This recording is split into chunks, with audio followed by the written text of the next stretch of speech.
on this particular video, I want to deal with the subjects of the value of religion, the value of God, and the evolution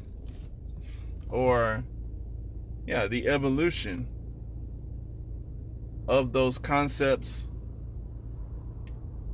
and what did they serve, what purpose did they serve.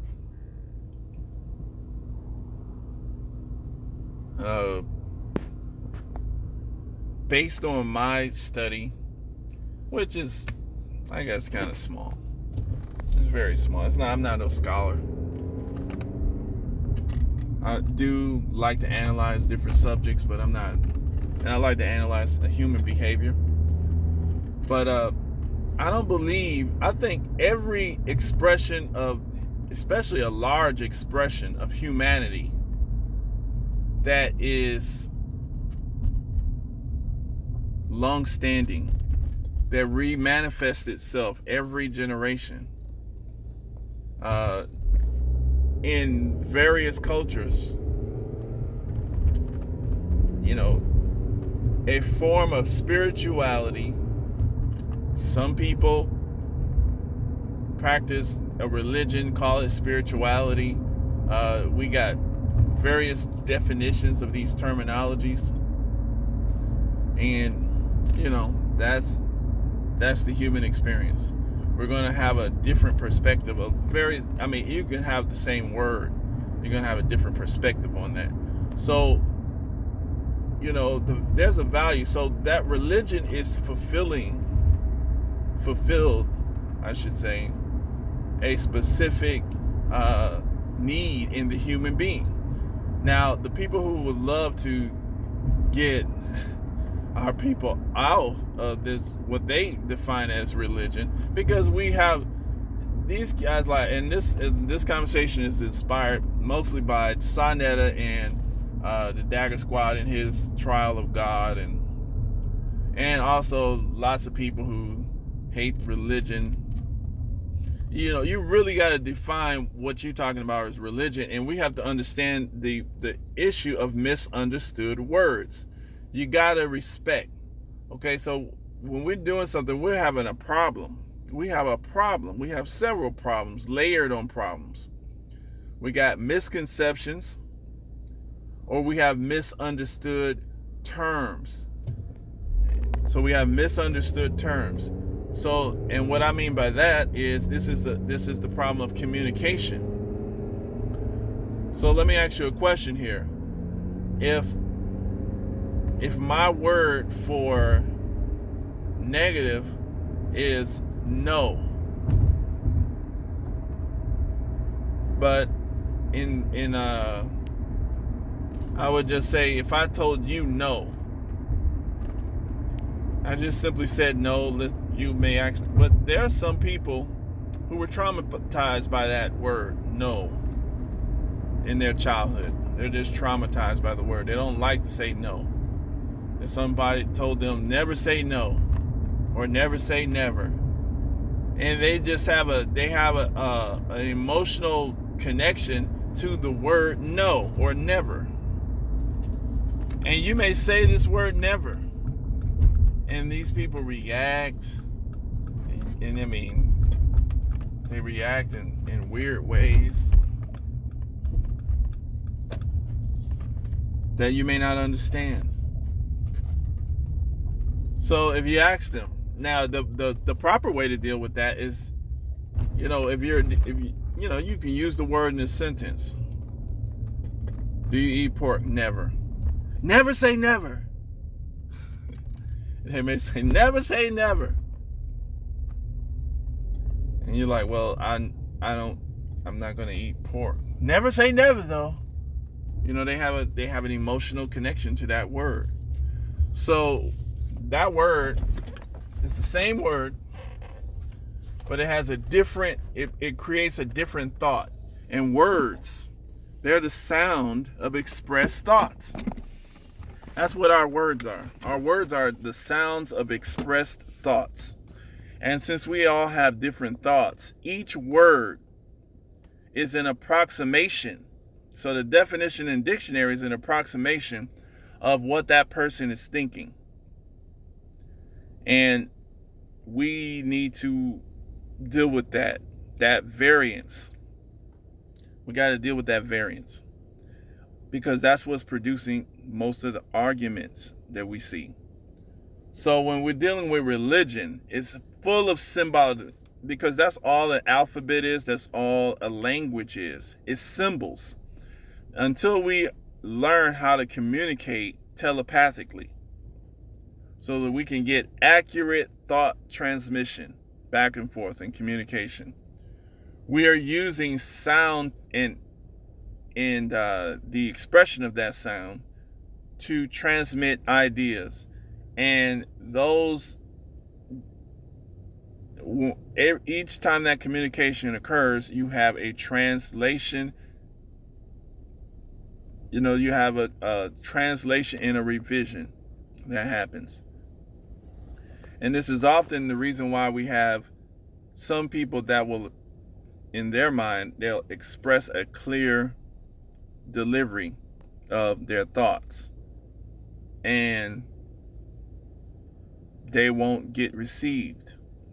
But then someone else who has a little bit more energy, or better energy, or a different type of energy, will express the same expression, and they'll get a better reception from more people. So if we're trying to get our message through, we have to understand that misunderstood words are very important. So me being a student of the Honorable Minister Louis Farrakhan, the Honorable Elijah Muhammad, Nation of Islam member, I love the way the messenger taught us. He said, Islam is, he's defined it mathematically.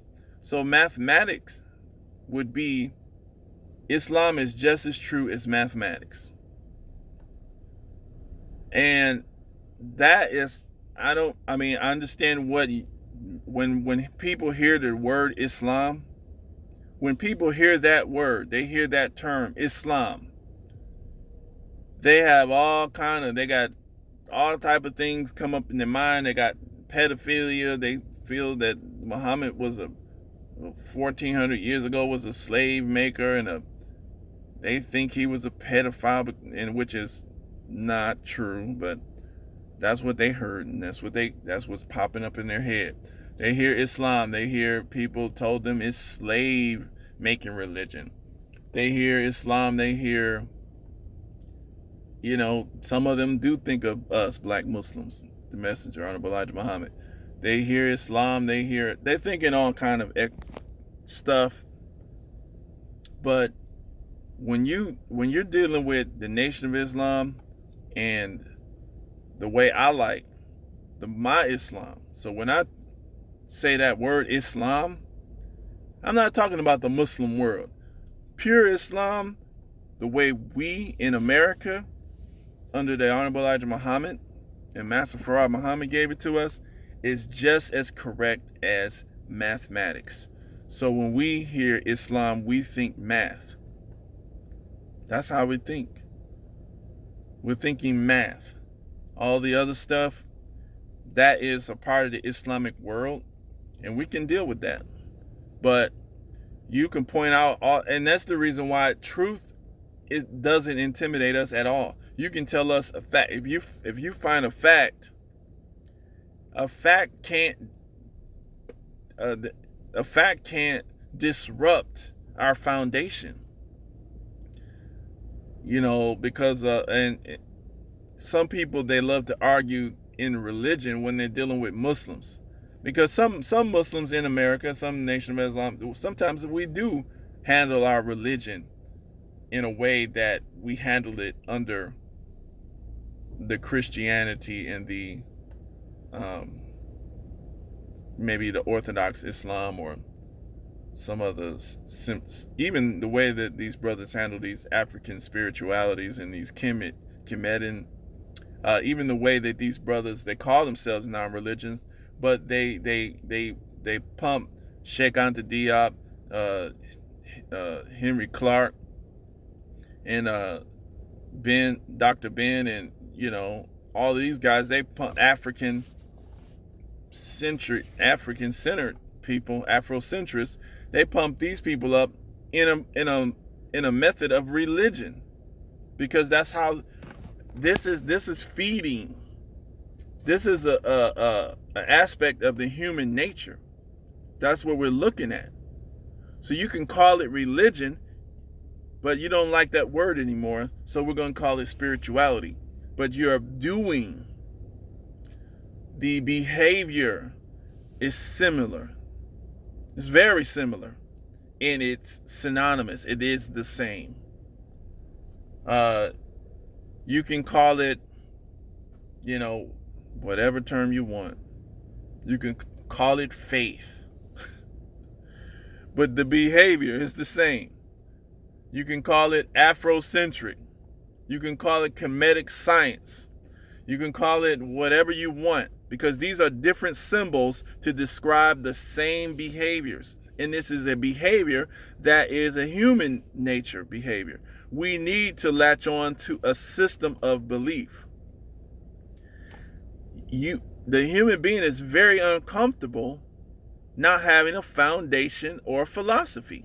We can't do it. We have to have something.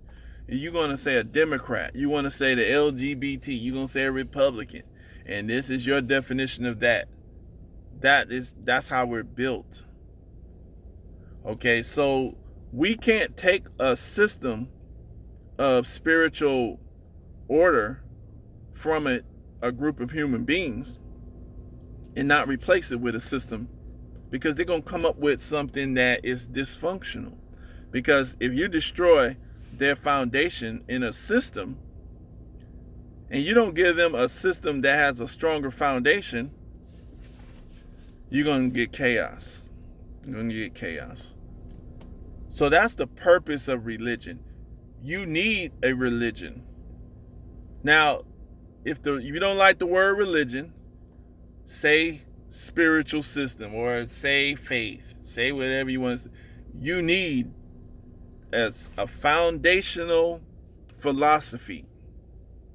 And we need to have that massive, because this allows the human being to self-orientate, self-control in mass.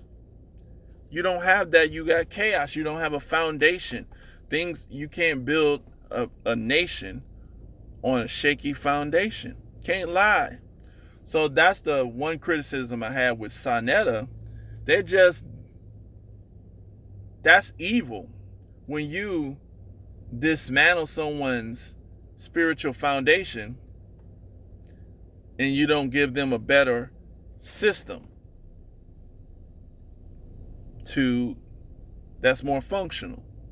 And that system has to include power. Now, a lie, an organized lie, is better than a disorganized truth. It's more powerful. The universe rewards organization. If you have disorganization, you can have the truth, but you won't be. The universe does not reward disorganization. These are universal principles that anybody can take advantage of. The good and the bad. The righteous and the wicked. God kills, because we as self-aware beings are the self-aware expression of God. Okay? But I'll give an example. You may have millions of cold germs, the common cold germs. These are life. But your body wants them dead. They're inside of your body. They're invading your space. They're making you what you call uncomfortable. So you take steps to eliminate those germs. The body, this is just something, your body takes those steps whether you consciously want to or not. Those steps will be taken. The same thing with the universe. The same thing with systems. I would say systems of nature. If you have, life feeds on life. You know, germs, they find something that they can feed on, and they will start to take advantage of that. You got these bacteria. And so the point is, if you get killed, let's say you jump off of you have free will, because we have some free will, and we have a conscious, we have a conscious uh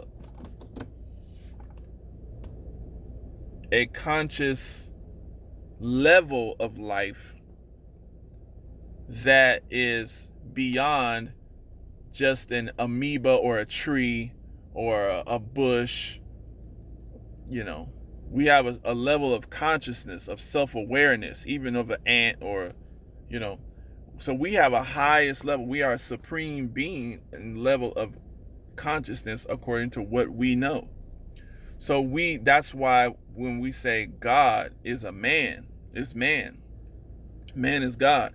So we are, our body, our bodies even attest to that pattern. So, your cells in your body, they have some unconscious spheres of activity, but then you have a brain, and then you have a conscious awareness, and that is a whole nother level of activity. And it's just like in nature, human beings have a collective awareness, but we are interdependent on the life of the planet, the systems of water, the bugs, the trees, all of these different systems that seem disconnected, but without these things happening, we would cease to exist in our current form. So in this way, we are part of a single life, because if you can't live, and I'm going to give it an analogy of the body. If your finger is you, okay, but if I cut the finger off, what part lives and what part dies?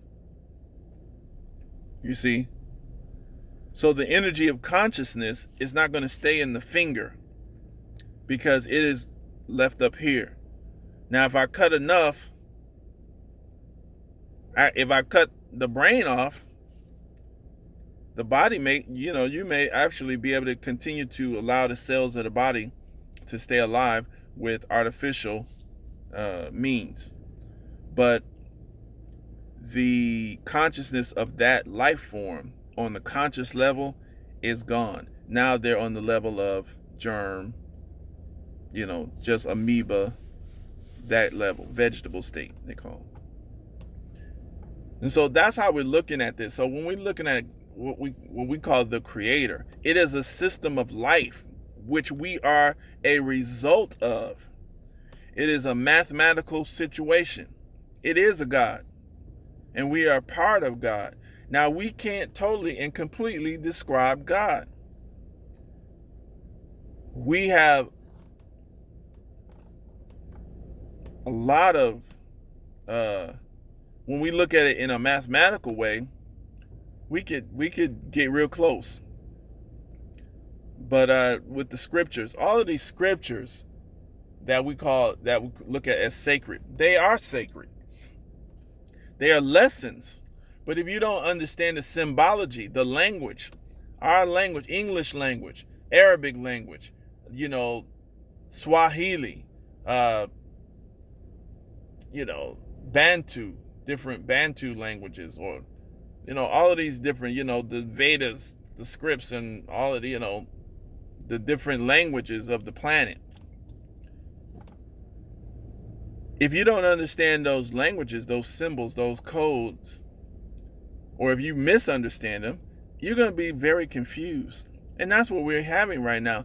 The Bible scripture, the knowledge in that, on how to organize our systems of governance of life, those wisdoms were misinterpreted, and some of it was interpreted right, so we got some benefit out of it. And so we see there's value there. But then the brothers are pointing out some very big problems that we got going on with these scriptures and understanding them. you're not going to be able to throw them away. And the reason why you can't throw them away, because that you are not properly replacing the benefits that the human nature receives from having this system. Unless you can replace those benefits, you can point out all of the inconsistencies, the stupidities, the foolishness. You can call people foolish all you want, but you look at the result as the people who receive the messages of a Salnetta, or they're not. Are they changing the world? What are they doing? That's not. You're not being more productive. You're weak. The enemy is still ruling, and you can see what the universe is going to reward based on your level of organization. And that's what all we are as human life forms. We are organized material. We are organized material. And the spirit of life is able to reside in this organized matter.